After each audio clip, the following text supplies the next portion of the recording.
Salut, aujourd'hui on se retrouve pour une nouvelle vidéo où je veux vous, ça commence bien dès le début. Je vais vous parler de l'huile de coco, une huile que j'ai payée entre 3 et 4 euros, je ne sais plus le prix exact chez Action parce que ailleurs ça coûte la peau du cul, alors que Action, on va pas se mentir, c'est quand même la vie là-bas.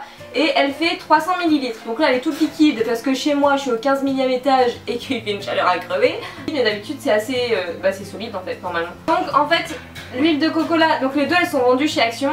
Celle-ci, celle que moi j'ai, c'est l'huile de coco vierge et celle-ci c'est l'huile de coco raffinée. Ça veut dire qu'en fait celle-ci elle a été, il n'y a plus l'odeur de la coco alors que celle-là si. On connaît tous l'huile de coco pour quelque chose, je pense que c'est en grande partie pour, enfin moi je m'en sers, je sais, pour me démaquiller, c'est vraiment trop cool. Mais il y a plein d'autres trucs et du coup je me suis dit que ça pourrait être sympa de vous dire tout ce que cette huile peut faire en fait. Astucesexpress.com, je suis trop forte. Donc là je vais vous parler des cernes, apparemment ça serait bien pour atténuer les cernes, donc pour les faire disparaître complètement malheureusement, mais moi je pense que je vais essayer parce que moi et mes cernes c'est une grande histoire, voilà, de merde d'ailleurs. Le but c'est que chaque soir vous preniez un petit peu d'huile de coco et en fait vous venez masser, je vous montre comment on masse mais on dit qu'on fait comme ça. Voilà, vous massez un petit peu l'huile de coco sous vos yeux, vous laissez toute la nuit en fait, vous rincez pas juste après en avoir mis. Vous laissez poser toute la nuit et le lendemain vous rincez à l'eau et vous tapotez, donc vous frottez pas mais vous tapotez en fait pour enlever. Et apparemment au bout d'une dizaine de jours on verrait déjà la différence. Donc je testerai, si vous testez n'hésitez pas à me dire si ça fonctionne ou pas. Ensuite, deuxième astuce un petit peu moins glamour, on va parler caca les gars. En fait l'huile de coco ça peut vous aider si vous êtes constipé, tu vois, si t'as du mal à démouler ton cake ou à déposer ta pêche, bah l'huile de coco ça peut t'aider. Donc apparemment il faudrait boire une cuillère à soupe d'huile de coco. L'huile de coco va avoir un effet laxatif. Voilà. Donc, par contre faut la prendre dès le matin à jeun, vous mangez rien du tout, vous buvez votre huile de coco à petit déj comme ça. Ensuite l'huile de coco, chose que j'ai apprise en lisant l'article, est un traitement anti-poux naturel. Voilà. Bon en fait avant de mettre l'huile de coco sur vos cheveux, si jamais vous avez des poux, il faut quand même vaporiser de vinaigre de cidre. Vous vaporisez etc, vous laissez sécher le vinaigre, ensuite vous appliquez l'huile de coco et vous mettez un bonnet sur votre tête. Vous savez quand vous avez une bonne tête de gland là, vous appliquez ça, voilà, faire quelques heures et après vous brossez et normalement tous les poux viennent avec. Magie, on s'est fait laminer le crâne par nos darons quand on avait 10 ans et qu'on était blindés de poux. On avait le droit aux œufs, au vinaigre, le truc qui t'empêche de dormir toute la nuit mais ta mère elle s'en fout tant que t'as plus de poux.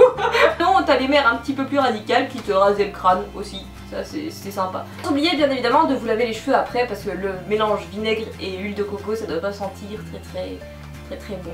L'huile de coco peut être utilisée en tant que déodorant naturel. Donc au bain-marie vous mélangez 200 g d'huile de coco, 120 g de bicarbonate de soude, 80 g de fécule de pommes de terre ou de maïs, genre la maïzena, 20 g de cire d'abeille, 20 gouttes d'huile essentielle de lavande et 20 gouttes d'huile essentielle de palmarosa.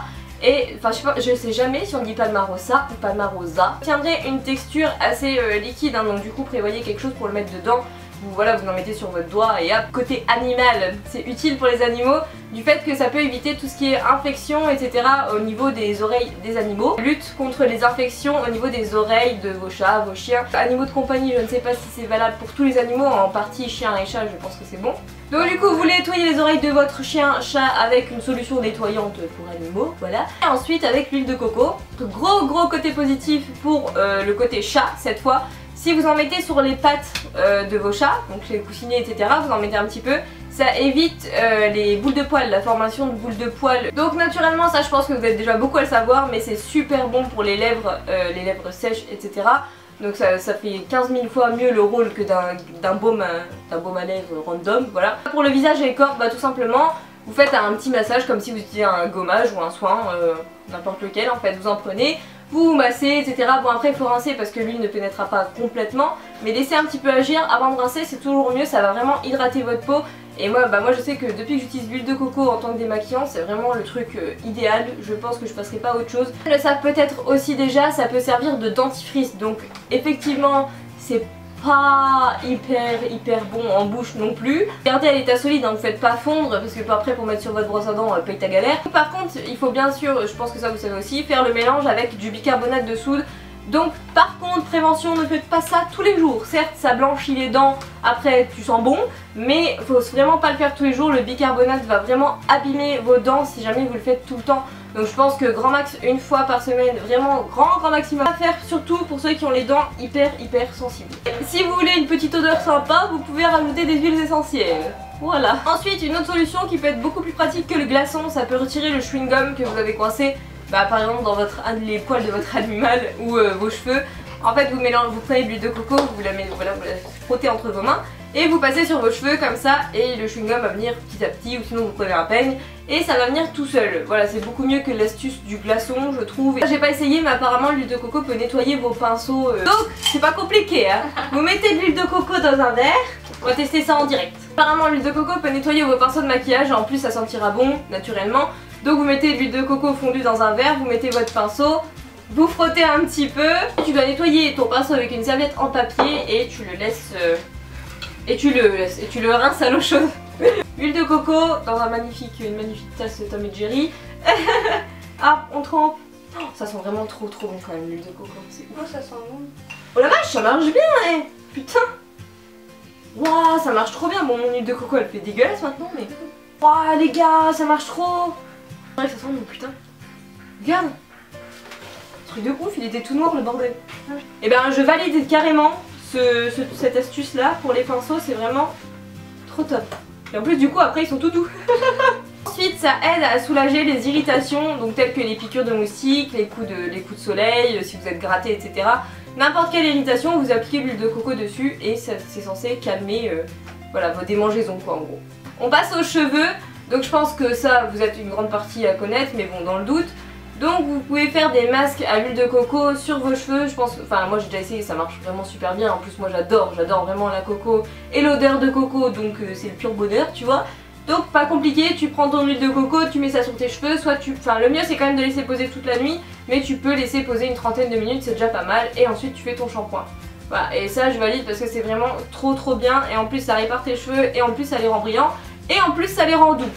Que de bonnes raisons. Ensuite un masque visage qui marche pour tous les types de peau, donc ça c'est cool. Vous mélangez l'huile de coco avec du miel, vous appliquez ça sur votre face et vous laissez poser le temps que vous voulez, parce que de toute façon il n'y a pas de temps limité, je veux dire il n'y a pas de risque dans tous les cas. Vous rincez à l'eau chaude, etc. et ça vous fait un masque pour tout type de peau et ça c'est pas dégueu.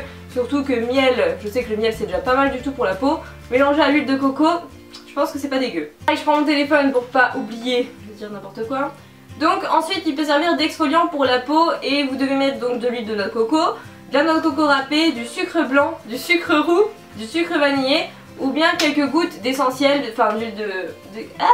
quelques gouttes d'huile essentielle de vanille. Je vais y arriver. Donc je vous mettrai la recette en barre d'infos, comme ça vous aurez tout. Et de toute façon je récapitule tout dans la barre d'infos, toutes les astuces, etc. Alors attendez, une dernière astuce qu'elle est en train de me dire en même temps, apparemment ça peut être aussi un anticellulite. Une cuillère à soupe de coco, une cuillère de soupe de coco, peut dire de moi toi hein. Je bug mais elle c'est pas mieux hein. Une cuillère à soupe d'huile de coco et 10 gouttes d'huile essentielle de pamplemousse et apparemment ça ferait un bon anticellulite. Pas dégueu non plus comme astuce. Ça peut être un anti-moustique. Ça peut être super bien sur moi parce que je me fais défoncer par les moustiques littéralement.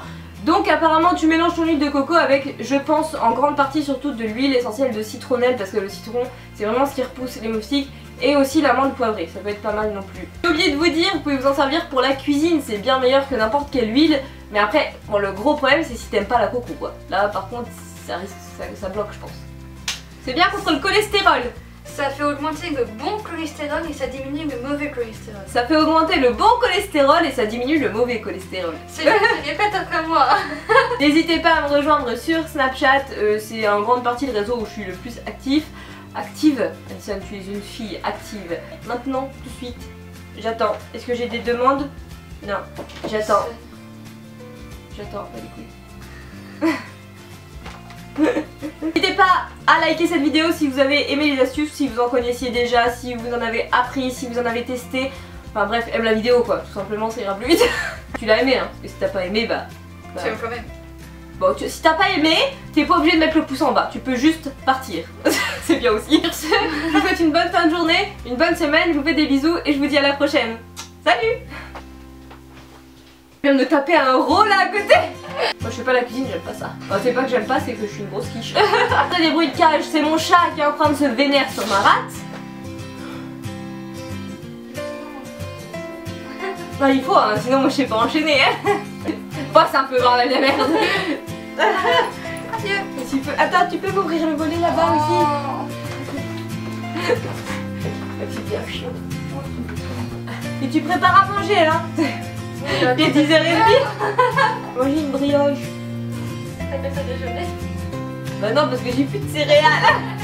Ah, alors là, niveau cadrage, on est au top. Allez, ça vibre.